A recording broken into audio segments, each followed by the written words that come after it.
सभी मुखिया को मिले 30,000 रुपए भत्ता। सरकार 14वीं और पंचम वित्तीय योजना का पैसा 7 निश्चय योजना में खर्च करना बंद करे। उक्त बातें मुजफ्फरपुर के मुशहरी प्रखंड के कन्हौली पंचायत के मुखिया ब्रज मोहन तिवारी ने 24 आवर्स टुडे न्यूज से खास बातचीत में कही। सरकार के द्वारा मुखिया जी को लगातार ये कहना कि पंचायतों में जो भूख से मौत होगी इसके लिए मुखिया जिम्मेदार होंगे।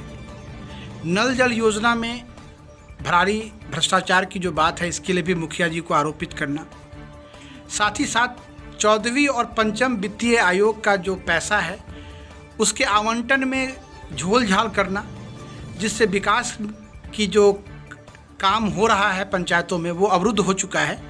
इन्हीं तमाम बातों पे आज हम मुजफ्फरपुर के मुशहरी प्रखंड के कन्हौली बिसुंदुर, ये कन्हौली कौन सा पंचायत है सर? ये कन्हौली बिसुंदुर, हाँ, कन्हौली बिसुंदुरपुर पंचायत के मुखिया ब्रज मोहन तिवारी जी से हम बात करेंगे और जानेंगे उनसे कि सर क्या बातें हैं, कहाँ तक सच्चाई है पैसों के आवंटन में। सरकार जो कह रही है कि भूख से जो मौत होगी इसके लिए मुखिया जिम्मेदार होंगे, कहाँ तक ये बातें सार्थक है।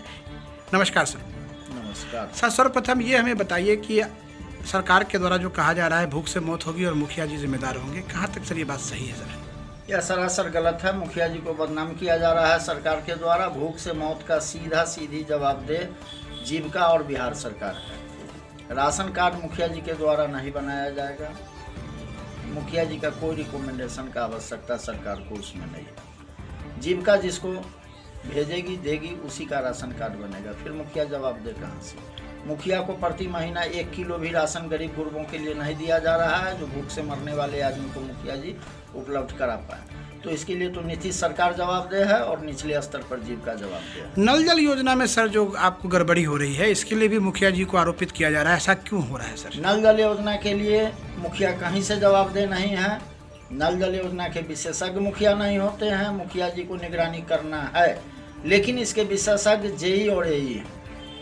जेई द्वारा जब बताया जाएगा मुखिया जी को जो नहीं यह काम सही वार्ड विकास समिति द्वारा किया जा रहा है, मुखिया जी कहाँ से उसमें हस्तक्षेप कर पाएंगे? तो इसके लिए अगर जवाबदेह हैं तो जेई जवाबदेह हैं, एई जवाबदेह हैं, प्रखंड विकास पदाधिकारी जवाबदेह हैं, मुखिया कहाँ से जवाबदेह हैं? सर आवास योजना में सर आवास सहायकों के द्वारा क्रम को तोड़कर आवास आवंटन किया जा रहा है, फिर भी मुखिया जी से जनता सवाल पूछ रही है, ऐसा क्यों? इसके लिए सवाल बीडीओ साहब से होना चाहिए, क्योंकि उसका निर्देशन बीडीओ साहब करते हैं। पंचायत के जो भी कर्मी हैं होना चाहिए पंचायत के अंदर, उसका एब्सेंटी बनना चाहिए पंचायत से। उन सारे कर्मियों को पंचायत कार्यालय पे उपस्थित होना चाहिए, मुखिया जी के आदेशानुसार वर्क होना चाहिए, लेकिन ऐसा नहीं होता है। वो बीडीओ साहब के निर्देशन में काम करते हैं, एब्सेंटी बीडीओ साहब बनाते हैं, उनका पेमेंट बीडीओ साहब देते हैं। सर आपके पंचायत का जो दायरा है वो 17 किलोमीटर का है और सरकार के द्वारा जो भत्ता मिल रहा है वो 2500 रुपये महीना मिल रहा है।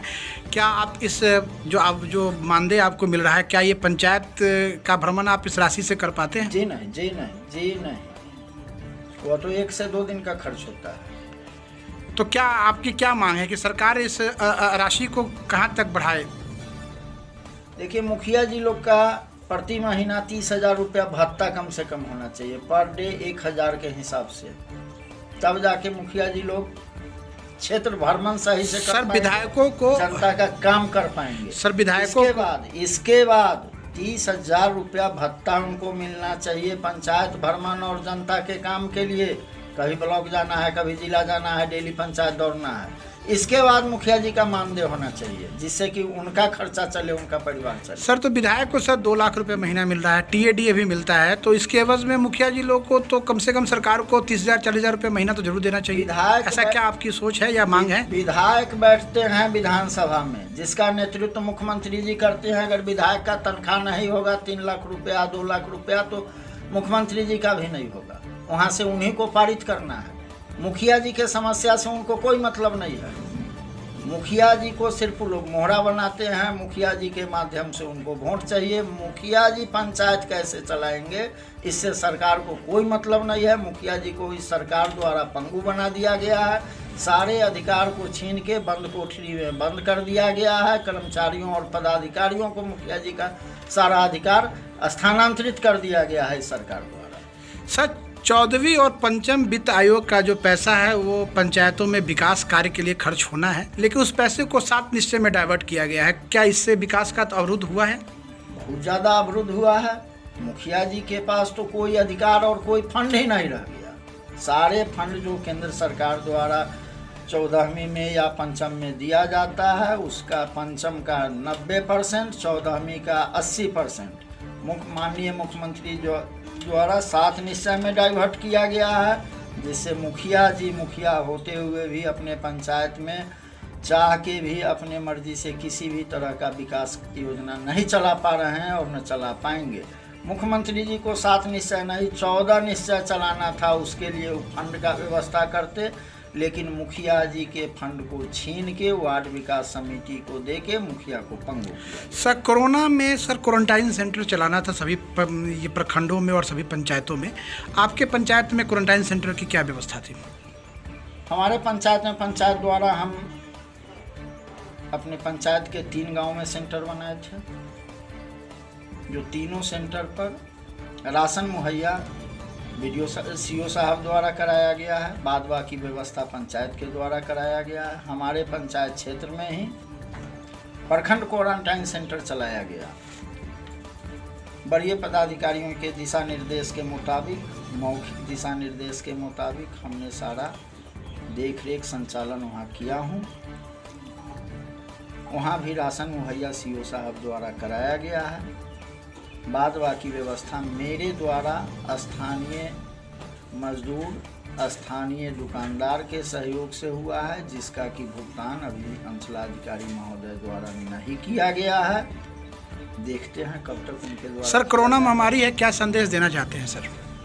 कोरोना महामारी के लिए हम अपने पंचायत वासियों के साथ साथ पूरे मुजफ्फरपुर जिला, बिहार एवं तमाम देशवासियों को यह संदेश देना चाहता हूं, जो सरकार इस महामारी पर नियंत्रण पाने में अक्षम साबित हो रही है, इसलिए अपने परिवार, अपने हित में, अपने परिवार के हित में, अपने समाज के हित में, अपने देश के हित में सोशल डिस्टेंसिंग का पालन करते हुए मास्क, साबुन, सैनिटाइजर का प्रयोग लोग करें, सुरक्षित रहें। एक शाम भूखा रह के भी मास्क, सैनिटाइजर, साबुन, हैंड वॉश का व्यवस्था करें, जिससे कि हम सुरक्षित रहें, हमारा समाज सुरक्षित रहे, हमारा परिवार सुरक्षित रहे, मेरा देश सुरक्षित रहे। पंचायतों में सर जो समस्या आ रही है मुखिया जी लोगों को, तो आप सरकार से क्या मांग करते हैं? सरकार से मांग है जो मुखिया जी का जितना अधिकार सरकार बंद कोठरी में बंद किया है, उसका चाबी खोल दे, मुखिया जी को दे दे। जितना फंड मुखिया जी का डाइवर्ट किया जा रहा है वह डाइवर्ट करना बंद किया जाए। मुख्यमंत्री जी को अगर 14 योजना भी चलाना है तो उसके लिए फंड का व्यवस्था करें, अन्यथा मुखिया जी के अधिकार पर कुंडली मार के आज जो अधिकारी, पदाधिकारी और वार्ड मेंबर को बैठाए हैं, इससे वो मुक्त करें, अन्यथा इसका परिणाम चुनाव में भुगतने के लिए तैयार है। धन्यवाद सर, तो ये 24 आवर टुडे न्यूज़ से बात करने के लिए।